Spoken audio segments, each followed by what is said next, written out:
یزید کے بارے میں آپ کی کیا رائے ہے؟ میری اس کے بارے میں بڑا کلیئر کٹ موقف ہے، وہ بڑا عام فہم ہے اور بڑا جائز، ابھی آپ کو سناؤں گا تو آپ کو سمجھ آ جائے گی۔ میں کہتا ہوں اس کے اوپر اللہ کی، رسول کی، فرشتوں کی لعنت ہو جس نے سیدنا حسین کو قتل کیا۔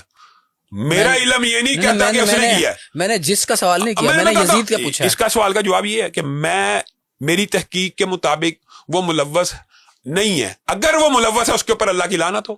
اچھا، ایک اس کا بیٹا تھا، اس کے فوراً بعد اقتدار پہ بیٹھ گیا تھا، شاید یزید ثانی کہتے ہیں اس کو، 40 دن میرا خیال ہے وہ شاید اقتدار پہ رہا تھا، کتابوں میں یہی لکھا ہوا ہے۔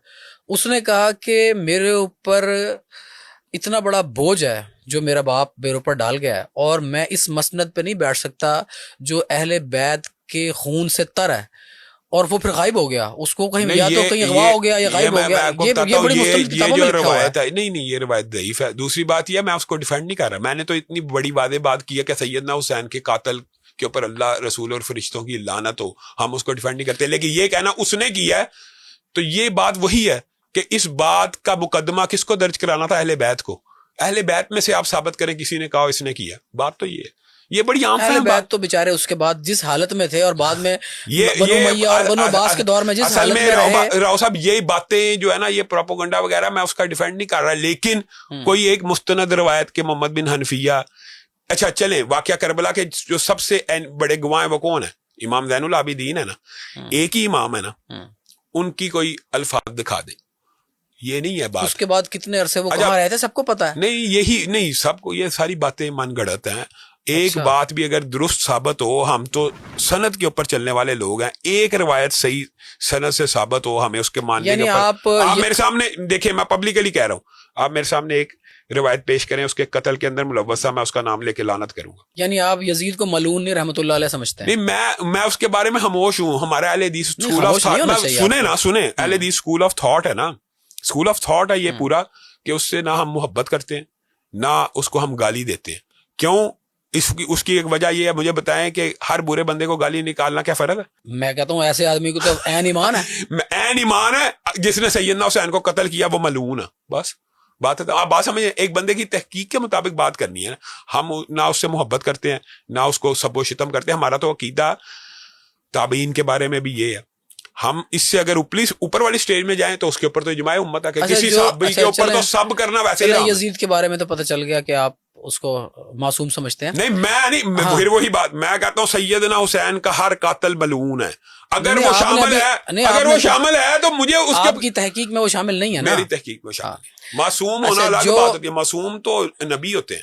حضرت سعد بن ابی وقاص کا بیٹا عمر سعد یزید کی فوج کا سپہ سالار تھا۔ یہ باتیں یہ پرانی باتیں، پرانی بات نہیں ہے یہ تو، اس پہ تو سنی کتابوں میں بھی میں یہ کہہ رہا ہوں، اگر اس موضوع کے اوپر تو بات وہ ہوگی سند کے ساتھ باحوالہ، یہ باتیں وہاں پہ ہوں تو پھر یعنی اگر آپ کو میڈیا اس چیز کی اجازت دے تو آپ علماء کے ساتھ یہ ڈیبیٹ کرا دیں۔ میں تو یہ سمجھتا ہوں کہ یزید سے کیا رسول اللہ کی زندگی میں دین مکمل ہے، یہ بڑی عام فہم بات ہے۔ میں کہتا ہوں لیٹس سپوز میں آپ کا بیانیہ مان لیتا ہوں، یزید ملعون ہے، یزید خبیث ہے، مان لیا، میں نے مان لیا، سمجھے؟ اسلام کے کسی رکن کو کوئی فرق پڑتا ہے؟ اللہ سے ڈرنا بڑا فرق پڑتا ہے۔ نہیں فرق پڑتا شام بھائی، بہت فرق پڑتا ہے۔ نہ 5 نمازیں 3 بنتی ہیں، نہ قرآن میں تحریف ہوتی ہے، نہ دین و شریعت میں تحریف ہوتی ہے۔ جو آپ کہہ رہے ہیں 2 لاکھ لوگ جنہوں نے ابھی جماعت اہل حدیث جوائن کیا ہے، ان کو حقیقت پتہ چل جائے گی، وہ کہیں گے یار ہمارا صدر جمعیت اہل حدیث کہہ رہا ہے کہ یزید ملعون ہے، یزید قاتل حسین ہے۔ نہیں، اس سے دین کے اندر کیا فرق آئے گا؟ دین سے میں کوئی فرق نہیں آئے گا۔ مجھے بتائیں 5 نمازیں 3 ہو جائیں گی؟ نبی کہہ کے گیا ہے کہ میں 5 نمازیں 3 دین ہمارا رسول اللہ کی زندگی میں مکمل ہوا کہ یزید کے دور میں 5 نمازیں 3 ہونے کا فائدہ نقصان کی بات نہیں ہے۔ بات یہ ہے کہ نبی ہمارے بیچ اپنی شریعت اور اطرت کو چھوڑ کے گیا ہے، اگر ہم اس کی اطرت کی اس لحاظ سے خدمت کر دیں کہ ہم ان کی عزت کہیں، آج کے لوگوں کو بھی بتائیں کہ وہ اتنے بڑے لوگ تھے اور میں اہل حدیث ہو کے مان رہا ہوں، آپ کا خیال ہے آپ اس کے اگر آپ نے یہ بنوانا تو آپ سیدنا حسن حسین کی شان ہم سے بیان کروائیں، ہم نہ کریں پھر کے؟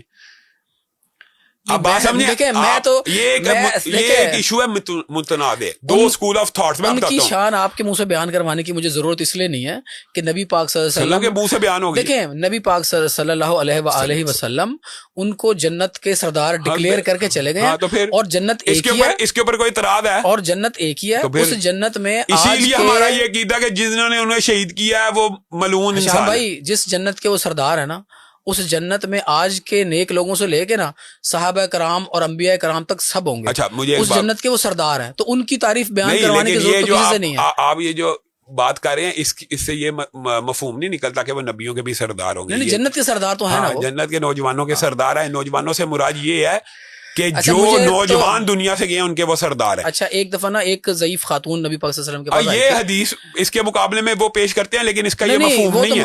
اچھا جنت کے حقیقی سردار رسول اللہ صلی اللہ علیہ وسلم. حدیث سنانے دیں. ایک خاتون آئی تھی نبی پاک صلی اللہ علیہ وسلم کے پاس، انہوں نے کہا جی میرے لیے دعا کرے کہ میں جنت میں جاؤں. تو نہیں جائے گی، جوان ہو کے جائے گی. اس کے کان میں کوئی بات کی، وہ رونے لگ گئی، پھر مسکرانے لگ گئی. تو لوگوں نے پوچھا، صحابہ کرام نے پوچھا، تو انہوں نے کہا کہ میں نے پہلے اس کو کہا ضعیف نہیں جائیں گے، پھر میں نے کہا کہ اللہ تعالیٰ سب کو جوان کر کے 33 برس کی عمر ہوگی. اس کا مطلب یہ ہے، لیکن اس کا مطلب یہ نہیں کہ جو بوڑھے فوت ہوئے ہیں وہ بھی جوان کی کیٹیگری میں آئیں گے. 70 حوروں کا بوڑھے کیا کریں گے؟ جو میں کہا جو بوڑھے فوت ہوئے ہیں ان کو بوڑھا ہی اٹھایا جائے گا. نہیں وہ سب جوان ہو کے جائیں گے جنت میں جوان ہو کے جائیں گے، لیکن وہ ان کو بوڑھا کنسیڈر کیا جائے گا، ان کو جوان کنسیڈر نہیں کیا جائے گا. یہ بات ذرا تھوڑی سی آپ کو سمجھنے میں حدیث کے مفہوم میں فرق ہے. ایمان یہ ہے، ہمارا بھی ایمان اور عقیدہ یہ ہے کہ وہ نوجوانوں نے جنت کے سردار ہیں. نوجوانوں نے جنت کے سردار ہیں، جنت میں سب نوجوان ہوں گے. اچھا یہ لیکن اس سے مراد یہ وہ نبیوں کے سردار ہوں گے. اچھا چلے آگے ہم چلتے ہیں. یہ بتائیں شام بھائی، آپ نے لوگوں کو جوڑنے کے لیے کیا کام کیا ہے آپ کی جماعت نے؟ اس کے اندر ہم یہ جو مشترکات ہیں، مثلا جوڑنے کے اندر ہمارا جو کردار ہے وہ کسی سے ڈکا چھپا نہیں ہے. امت کے کچھ مشترکہ مسائل ہیں جن کو ہم اجاگر کرتے ہیں. ہم یہ سمجھتے ہیں یہ جو اب ہم نے باتیں کی یہ تو جزوی اور فروعی مسائل ہیں، ان کے ساتھ دین اور اسلام کے کسی ایک جز کے اندر کوئی فرق نہیں پڑتا بالکل بھی. ہاں محبت اہل بیت تو ایمان کا حصہ ہونا چاہیے. بے شک ہے، وہ جس کے اندر نہیں ہے محبت تو وہ تو نہیں ہے، مظاہرہ اس کا ایمان اچھا کامل ویسے نہیں. نا سوال سے میں ہٹ جاؤں گا، لیکن میں آپ کو ایک اپنا ایکسپیرینس بھی بتا دوں، اور اگر آپ چاہیں تو ایک مشورہ بھی دوں آپ کو. آپ نہ کبھی، میری خواہش ہے، میری دعا بھی ہے، آپ کبھی 3 دن کے لیے کربلا جائیں. اور تو مجھے جانے میں کوئی مسئلہ نہیں، میری بات پوری ہونے دیں. آپ 3 دن کے لیے کربلا جائیں، حضرت امام حسین کے روزے کے سامنے بیٹھیں، جو بھی آپ کی دل کی حاجت ہو اللہ تعالیٰ سے دعا مانگیں. ان کو وسیلہ بنا کے مانگیں یا ان کو بغیر وسیلہ بنائے مانگیں، کیونکہ آپ اتنی نیک جگہ پہ بیٹھے ہوں گے. 3 دن وہاں پہ آپ گزاریں. میں کہتا ہوں آپ کے دل کی گواہی آپ کو بتائے گی کہ حقیقت کیا ہے، یزید کیا ہے، اہل بیت کی محبت کیا ہے. یار اہل بیت کی محبت تو آپ نے میرے خیال میں کہتا ہوں یزید کی حقیقت بھی آپ کو وہاں بیٹھ کے پتہ چل جائے گی. میں پھر وہی بات کرتا ہوں، یزید کی حقیقت مثال دے رہا ہوں. میں مان گیا ہوں برا ہے، فرق کیا پڑا؟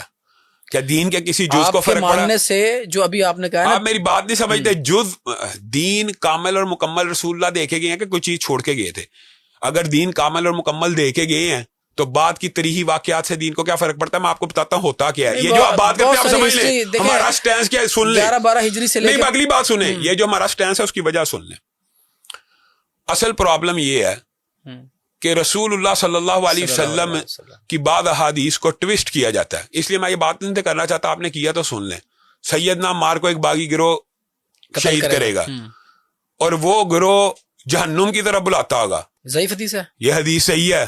اور وہ گروہ ان کو جہنم کی طرف بلاتا ہوگا. تو بعض بدبختوں نے یہ سمجھا کہ جو گروہ جہنم کی طرف بلاتا ہے وہ صحابہ کا گروہ ہے. حضرت امیر معاویہ کے اوپر یہ مسائل ہیں. اب آپ نے بات کی تو سن لیں. حدیث رسول اللہ نے کہا واضح نشانی بتائی کہ حضرت عمار کو وہ گروہ قتل کرے گا جو ان کو جہنم کی طرف بلاتا ہوگا اور وہ انہیں جنت کی طرف بلاتے ہوں گے. اور انہوں نے آج کل کے اہل تشیع نے اور فرقہ پرستوں نے اس حدیث کا اطلاق کیا سیدنا امیر معاویہ کے گروہ کے اوپر.